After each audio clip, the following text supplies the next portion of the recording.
Hey everybody, we're going to read another story today. This story is called Listen Buddy. What's that a picture of, Dylan? A bunny. A bunny, and he has really big ears. So let's read it. The author is Helen, and it's illustrated by Lynn. The illustrator means they draw the pictures. Yep, the illustrator means it draws the picture. Good job. Buddy's father, it might be easier if you sit like behind the camera so you can see better. Buddy's father had a beautiful big nose. He was a great sniffer. Can you point to your nose? Oh, Dylan's doing it.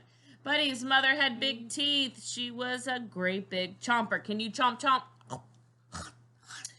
Buddy had beautiful big ears, but it didn't matter. When Buddy's parents sent him to the vegetable stand to get a basket full of squash, he came home with a basket full of wash. Wash? What wash is? Wash is like your clothes. But guess what? Squash and wash rhyme. You're right. You're working on rhyming in kindergarten. When they asked him to buy 15 tomatoes, he came home with 50 potatoes. 50. Tomatoes, potatoes, they do rhyme. Buddy's father said, "Listen, Buddy, will you please bring me a pen?" "Who?" asked Buddy. "You," said her father.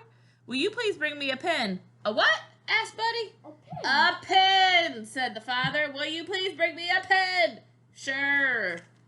Do you think he's really going to bring him a pen? No, Let's see. It says, Buddy's father... Oh, look, he brought him a hen. A hen. So, that one. Pin goes around. Buddy's mother said, "Listen, Buddy, will you please give me a slice of bread?" "Who?" asked Buddy. "You," said her mother. "Will you please give me a slice of bread?" "A what?" asked Buddy. "A slice of bread. Would you please bring me a slice of bread?" "Sure." Buddy's mother said, "Listen, Buddy." Look, Dylan, what did he bring him a slice of bread? And then he won't be enough.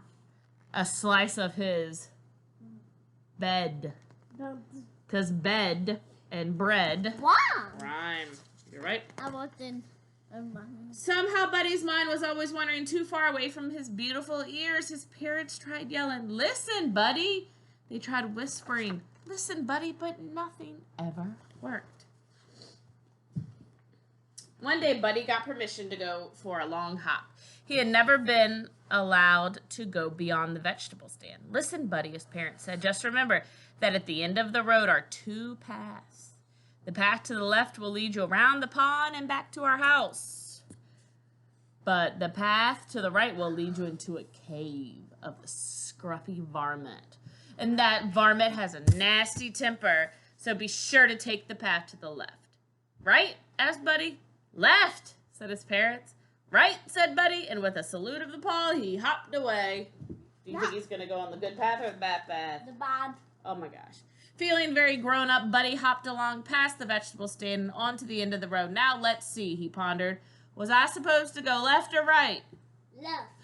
Let's see. He thought for a second. "The last thing I said was right, so that must be right." No. 25 hops later, Buddy discovered that right was wrong. There in front of the cave was the scruffy varmint doing scruffy things like varmints do, like snarling, using his hair, rubbing dirt on his knee, and scratching a whole lot of itches at his feet was a large pot of soup. "What are you going to do with that soup pot?" asked Buddy. "What do you normally do with a soup pot? Do you bake pie?" "No, I'm going to make some soup." "Some what?" "Soup," said the varmint. It's fine. Buddy had forgotten his parents' warning about the scruffy varmint. He asked eagerly, "Can I help you?" The scruffy varmint was not fond of having company, but with the help, he'd have his soup spooner. So he said, "All right." "Who? What?" "You. Help me get firewood." Buddy eagerly hopped ahead of the scruffy varmint. Very gently, he gathered a large prickly bundle, which he held proudly. Roughly, the varmint grabbed the bundle. "I said firewood, not briarwood." What firewood is? Briarwood is prickly, pokey sticks. Yeah, I've seen those before. Later, when the pot was filled with water, the scruffy varmint laid against a rock, licking his paws and barking orders. "Hustle, Bunny Rabbit, get the flour." "Yes, sir," said Buddy. 5 pinches of salt. Yes, sir, said Buddy. 15 tomatoes. Yes, sir. Oh my gosh, but he did 5 pinches of salt. Dylan, he did 5 inches of salt. Way too much salt. Instead of 15 tomatoes, he did 50 potatoes for his soup. Yeah, And a load of squash. I love that one. It does, but that's a load of wash, and that's not going to taste good in his soup. Then Scruffy Varmint rose and gave the soup a stir. He took a taste. It smelled like it needed some pepper. Baby Rabbit, get the pepper from the left side of the kitchen sink, Varmint yelled. Who? Get the what? From the where side of the where what? This person needs to clean his ears. The Scruffy Varmint repeated, who get the what from the where side of the where what? Never mind, he said, and he got the pepper himself. There, now Bunny Rabbit put the soup on the fire. Buddy put the soup in the fire. Oh my goodness. That person is beating me. I know. Well, I think he can't hear right. The fire went. No, him isn't. Oh, so the Scruffy Varmint, I'll teach you, he howled. I will have the soup. Bunny Rabbit soup. And I know just how the bunny to use. Bunny rabbits who never listen, Buddy said. He hopped very fast, faster than he ever hopped in his life. He whizzed up the road past the vegetable stand and into the safety of his house. Oh my gosh. And a little later, when Buddy's parents asked him to bring him a pen and a slice of bread, Buddy listened and brought him a pen and a slice of bread.